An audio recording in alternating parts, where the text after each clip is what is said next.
So welcome back to another video. তো আজকে কথা বলবো 2003 সালে মুক্তি পাওয়া শাহরুখ খান ও রানী মুখার্জি অভিনীত চলতে চলতে এই সিনেমাটাকে নিয়ে। এই সিনেমাটা কি আজকের দিনে দাঁড়িয়ে মানে মানুষের কি এই সিনেমাটা যদি আবার রিলিজ করা হয় বা মানুষের কাছে যদি এরকম কাইন্ড অফ সিনেমা নিয়ে আসা হয়, তাহলে এই সিনেমা কি মানে আজও কি মানুষ বাছাই করে নেবে? নাকি শাহরুখ খান যদি এরকম কাইন্ড অফ কিছু সিনেমা করে, তো মানে তার অডিয়েন্স কি, মানে তার অডিয়েন্সের কি এরকম সিনেমা ভালো লাগবে? তো আজকে এই বিষয়গুলোই নিয়ে কথা বলবো বেসিক্যালি। এবং মানে অ্যাকচুয়ালি চলতে চলতে যে সিনেমাটা, সেই সিনেমা অ্যাকচুয়ালি 2003 সালের সিনেমা হলেও মানে আজকের দিনে দাঁড়িয়ে সিনেমাটা কতটা প্রাসঙ্গিক সেই বিষয় নিয়ে আজকের এই ভিডিওটা। বিশেষতভাবে এই রকম সিনেমা যেটা 2003 সালে বানানো এবং সেই সময় শাহরুখ খানের একটা মানে কাইন্ড অফ তার রোমান্টিসিজমের অডিয়েন্স প্রচুর ভক্ত ছিল। কিন্তু এই সিনেমাটা অর্ডিনারি প্রত্যেকটা টিপিক্যাল বলিউড সিনেমার যেরকম প্রেমের সিনেমা হয় সেইভাবে এই সিনেমাটাকে ট্রিট করা হয়নি। চলতে চলতে এই সিনেমাটা মানে অ্যাকচুয়ালি একটা রোমান্টিক ড্রামা ছিল, যেখানে রাজ যে ক্যারেক্টারটা প্লে করছে শাহরুখ খান এবং প্রিয়ার চরিত্র যেটা রানী মুখার্জি প্লে করছে, তাদের বেসিক্যালি ক্যারেক্টারের প্রেম, বিয়ে এবং বিয়ের পর তাদের সম্পর্কের মধ্যে যে সমস্ত প্রবলেম আসছে সেই বিষয়গুলো এই পুরো থ্রু আউট সিনেমার মানে মেন সাবজেক্ট।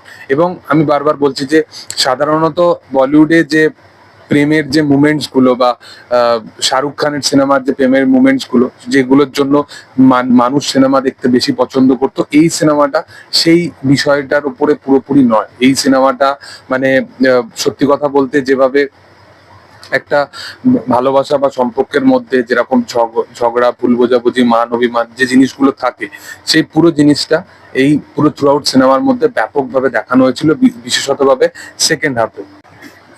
এটার পাশাপাশি এই সিনেমার যেটা স্পেশাল যেটা জিনিস, সেটা হচ্ছে যে এই সিনেমার গান। এই সিনেমায় একের পর এক গান প্রচন্ড চার্টবাস্টার এবং 3-4টে গান আছে।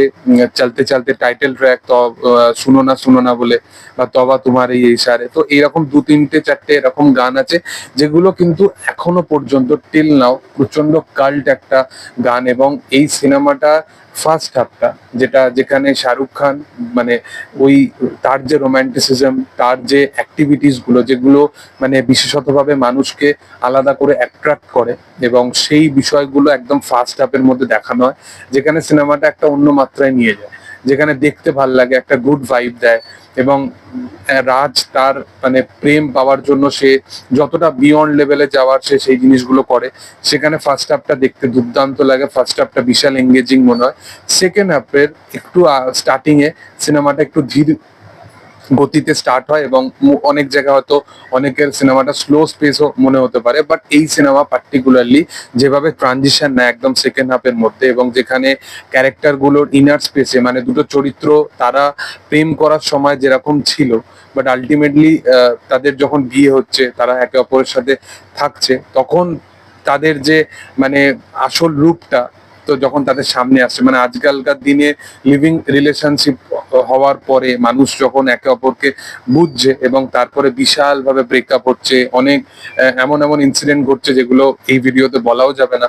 তো ওই বিষয়টাকে খুব সুন্দরভাবে কিন্তু সেই সময় 2003 সালে দারুণভাবে কনসিডার করা হয়েছিল। এই কারণে এই সিনেমাটা এখনো পর্যন্ত কিন্তু অ্যাহেড অফ টাইম। দেখো, শাহরুখ খান রানী মুখার্জির জুটি বা শাহরুখ খান এখনকার দিনে এই সিনেমা করলে চলবে কি চলবে না জানি না, বাট একটা ভালো সিনেমা সেটা যদি অডিয়েন্সের কাছে যায়, সেটা সবসময় কিন্তু মানুষের কাছে একটা সেটা আন্ডার রেটেড ওয়েতে হোক বা ওভার রেটেড ওয়েতে হোক বা কাইন্ড অফ যেভাবে অডিয়েন্সের কাছে পৌঁছাতে পরিচালক চাইছে সেইভাবে পৌঁছাক, বাট ভালো সিনেমা সবসময় মানুষের কাছে পৌঁছায়। এটাই হচ্ছে চলতে চলতে সিনেমার আসল গল্প। এবং সত্যি কথা বলতে এই সিনেমাটা রিভিজিট করলে যে জিনিসগুলো আজও দেখতে দুর্দান্ত লাগে, প্রথমত তো শাহরুখ খানের অ্যাকচুয়ালি শাহরুখ খান তার যে পারফরমেন্স হয় প্রত্যেকটা সিনেমা এবং তার যে রোমান্টিসিজম, সেগুলোর প্রতি তার ফ্যান্সরা, বিশেষ করে মেয়েরা যেরকম একটা এমপ্যাথি দেখায়, যেরকম সেই জিনিসটার সেই ক্যারিসম্যাটিক বিষয়টার উপরে এত মানুষ মানে ফ্যান, এটার সবচেয়ে বড় রিজন হচ্ছে তার যে চার্মিং পার্সোনালিটি, এবং সে পার্সোনাল লেভেলে যেরকম একটা মানুষ, সেই জিনিসটাকে সে স্ক্রিনের মাধ্যমে যেভাবে দেখায় সেটা দুর্দান্ত। এবং রানী মুখার্জির পারফরমেন্সও দারুণ ছিল থ্রু আউট, এবং শাহরুখ রানী মুখার্জির কেমিস্ট্রি সবচেয়ে বড় রিজন হচ্ছে এই সিনেমাটা রিভিজিট করা। কারণ এই সিনেমাতে মানে শাহরুখ রানী মুখার্জি তারা অনেক মাল্টিপল কাজ করেছে একসাথে, বাট তাদের এই কাজটা যেভাবে কেমিস্ট্রিটা বেরিয়ে এসেছিল, যেভাবে ওভারকাম হয়েছিল, সেটা দুর্দান্ত। এবং আজও এই জুটিকে মানুষ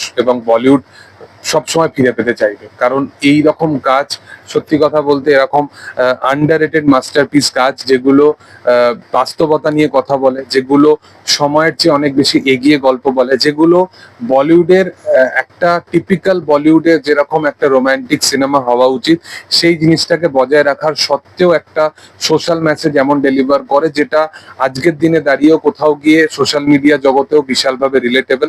তো চলতে চলতে সেরকম একটা সিনেমা ছিল, যেখানে একটা গুড ভাইব দেয়, ফ্যামিলি ড্রামা, এবং তার পাশাপাশি ফ্রেন্ডস তাদের কতটা ইম্প্যাক্ট, এবং আশেপাশে যে সমস্ত সোসাইটি তাদের কতটা ইম্প্যাক্ট। তো একটা গুড ভাইব একটা সিনেমা এটা, এবং ভালো ভালো চরিত্র আছে, ভালো ভালো ক্যারেক্টার আছে। তো যারা দেখোনি, যারা বিশেষতভাবে শাহরুখ খানের ফ্যান্স, এবং যারা একটা দারুণ কাজ দেখতে চাও, তো তাদের জন্য অবশ্যই এটা মাস্ট রিকমেন্ডেশন সিনেমা রইলো। এবং যারা দেখেছো তারা অবশ্যই কমেন্ট সেকশনে জানাতে পারো যে তোমাদের এই বিষয়টা নিয়ে কি মতামত। যাই হোক, ভিডিও ভালো লাগলে অবশ্যই তোমরা জানো কি করতে হবে। আমি প্রত্যেকবারে যেটা বলি, যে ভিডিও ভালো লাগলে অবশ্যই লাইক করতে হবে, শেয়ার করতে হবে, সাবস্ক্রাইব করতে হবে চ্যানেলটাকে, এবং পাশে থাকা বেল আইকনটা অবশ্যই প্রেস করতে হবে। Thank you all, by.